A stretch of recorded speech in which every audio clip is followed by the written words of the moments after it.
Assalamualaikum warahmatullahi wabarakatuh. Salam sejahtera untuk kita semua.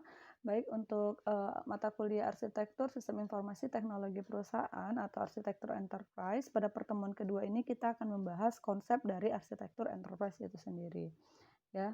Nah, jadi kalau misalnya kalian bayangkan atau kalian pernah ke sebuah kota atau kalian tinggal di kota yang mana itu tata ruang kotanya, tata letaknya tidak tertata dengan baik, ya seperti misalnya untuk fasilitas-fasilitasnya atau sarana transportasinya atau telekomunikasinya itu tidak tertata dengan baik, maka akan terlihat sebuah kota yang semrawut.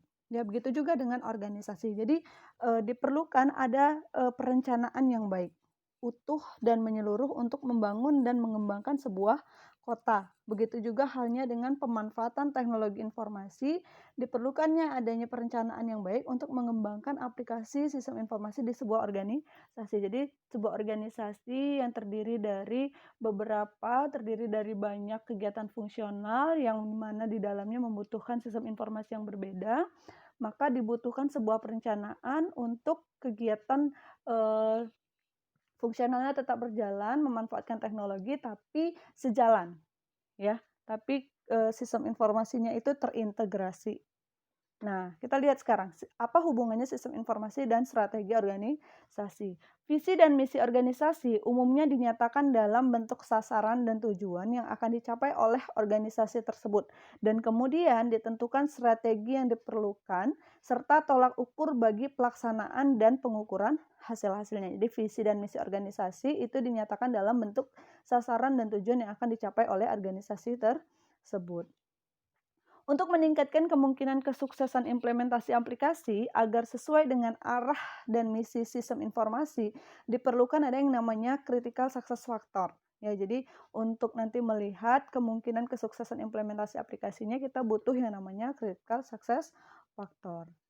Nah, ada beberapa misi utama sistem informasi yang berkaitan dengan critical success factor tadi. Yang pertama, menyediakan akses yang efektif terhadap data dalam berbagai format, ya, yang berguna pada waktu dan lokasi yang dibutuhkan data tersebut. Lalu memiliki kemampuan untuk beradaptasi dengan perubahan kebutuhan bisnis, mudah dan efisien dalam pemeliharaannya. Jadi ini misi utama sistem informasi di dalam sebuah organisasi untuk mencapai tujuan bisnis. Lalu mengelola data sehingga memiliki integrasi, konsistensi, dan kesesuaian dengan standar untuk skala seluruh organisasi. Mengintegrasikan data dan aplikasi sistem informasi seluruh organisasi, lalu memiliki aspek pembiayaan yang efektif, memberikan pertambahan nilai yang jelas dan terukur. Jadi intinya, arsitektur enterprise ini dia dibangun untuk mengintegrasikan data di dalam sebuah organisasi yang terdiri dari beberapa kegiatan fungsional, itu yang mana nanti datanya bisa digunakan secara bersama-sama. Nah, kita lihat, apakah arsitektur enterprise itu sendiri? Jadi setiap organisasi yang memerlukan berbagai macam sistem informasi dengan memanfaatkan kemajuan teknologi. Organisasi perlu melakukan perencanaan sistem informasi yang dibutuhkannya secara menyeluruh dan terintegrasi. Mengapa? Kita lihat nanti, ya. Kita lihat dulu definisi dari arsitektur enterprise sendiri. Arsitektur enterprise itu berasal dari dua kata, arsitektur dan enterprise. Arsitektur sendiri merupakan struktur atau gambaran terstruktur dari tiap aktivitas, ya, pengorganisasian yang fundamental dari suatu sistem yang terdiri dari beberapa komponen relasi yang terjadi antara komponen dengan lingkungannya, serta prinsip-prinsip yang digunakan sebagai petunjuk dalam desain dan evolusinya. Nah, arsitektur juga bisa disebut sebagai perencanaan berupa cetak biru atau blueprint dari suatu struktur baik fisik maupun maya, diwujudkan dalam bentuk model dan gambar dari bagian atau komponen ditinjau dari berbagai sudut pandang. Sedangkan enterprise sendiri merupakan setiap aktivitas yang memiliki suatu tujuan tertentu, yang mana tiap kumpulan organisasi yang memiliki beberapa tujuan, prinsip umum, dan atau satu garis dasar, ya, baik itu korporasi, divisi dari suatu korporasi, organisasi, pemerintahan, departemen, tunggal, itu bisa disebut sebagai enterprise.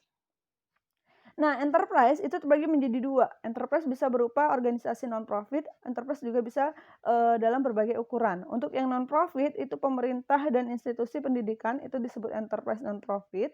Lalu untuk, dilihat dari ukurannya seperti, usaha kecil itu ada kafe, toko, untuk skala besar itu ada perusahaan telekomunikasi, itu contoh dari enterprise ya.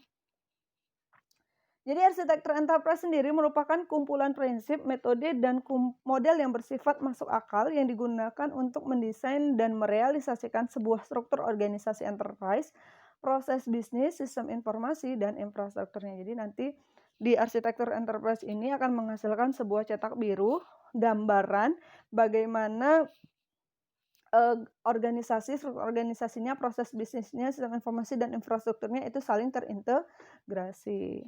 Nah, ada 4 komponen arsitektur enterprise. Yang pertama arsitektur bisnis, arsitektur informasi, arsitektur teknologi, dan arsitektur aplikasi. Ini adalah 4 komponennya. Nah, mengapa perlu arsitektur enterprise?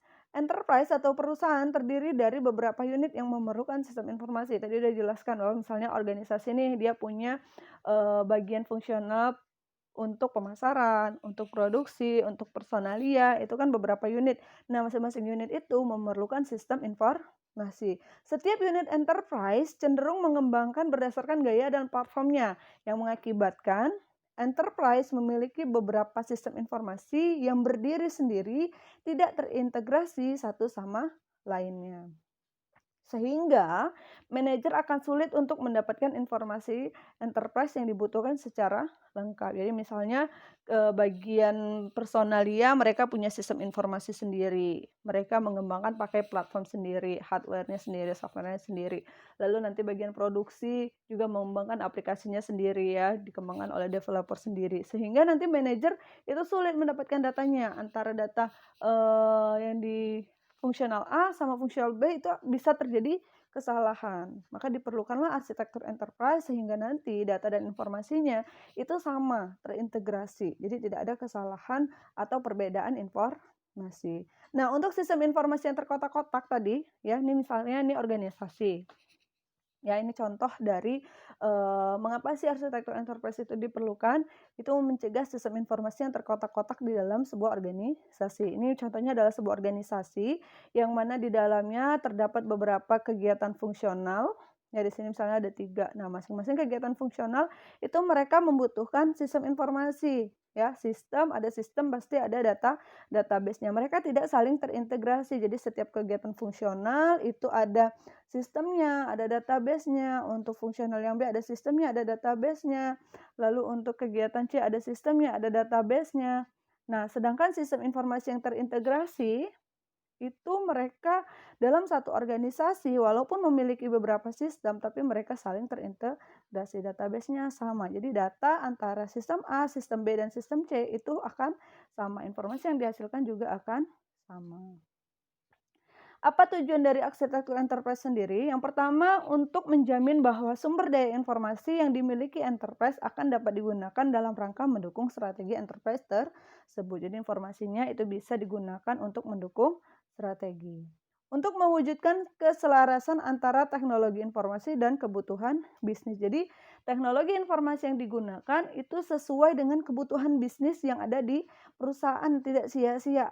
Ya, jadi mungkin ada beberapa perusahaan mereka membangun, "Oh, kita bangun nih, pesaing kita mereka pakai teknologi ini, kita ikutan juga." Padahal mereka tidak butuh itu, tidak sesuai dengan kebutuhan bisnisnya. Sehingga dibutuhkan arsitektur enterprise itu untuk perencanaan, kita kebutuhan bisnisnya apa, sehingga teknologi informasi yang dibutuhkan itu apa. Menghindari pengembangan aplikasi sistem yang hanya terfokus terhadap fungsional organisasinya saja. Ini juga tujuan arsitektur enterprise. Selanjutnya dilihat dari dalam era e-bisnis, ya jadi sekarang semua orang pada pakai e-bisnis, memanfaatkan internet dengan aplikasi front end yang berorientasi kepada pelanggan. Kalian belanja pakai Shopee, Tokopedia, Lazada, jadi front end.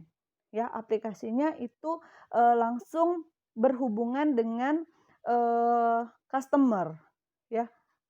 Sehingga jarang terlihat bagaimana koordinasi antara sistem dan back end-nya dengan database-nya. Kalau pakai arsitektur enterprise itu semua tergambarkan bagaimana aplikasi dengan front end, bagaimana aplikasi dengan back end-nya. Mampu menyediakan kemampuan layanan yang lebih seragam dan ekonomis. Nah, penerapan arsitektur enterprise sendiri, sasaran dan tujuan enterprise harus diuraikan untuk mendapatkan kebutuhan informasi dan komunikasi bagi enterprise tersebut, dan kebutuhan ini bisa digunakan menjadi dasar untuk membuat rencana arsitektur enterprise. Arsitektur enterprise harus dilaksanakan secara bertahap dan disesuaikan dengan skala waktu tertentu. Jadi nggak bisa nanti perencanaannya, jadi perencanaan arsitektur enterprise itu nanti akan terlihat bagaimana kebutuhan informasi di dalam organisasi, lalu sistem informasi apa saja nanti akan dibutuhkan, lalu aplikasi apa saja nanti yang akan tercipta, lalu bagaimana teknologinya, itu akan banyak dan tidak bisa diselesaikan dalam satu waktu yang cepat. Ya, jadi situ untuk penerapan dari arsitektur enterprise. Oke. Ini gambarannya. Jadi nanti arsitektur enterprise itu akan menghasilkan arsitektur bisnis, bagaimana kegiatan bisnisnya, lalu arsitektur sistem informasinya, lalu bagaimana arsitektur aplikasinya dan teknologinya. Itu untuk arsitektur enterprise. Oke, sampai sini ada yang mau ditanyakan, silahkan ditinggalkan komentarnya atau ditanyakan via grup, ya. Silakan absen. Saya akhiri. Wassalamualaikum warahmatullahi wabarakatuh. Selamat malam.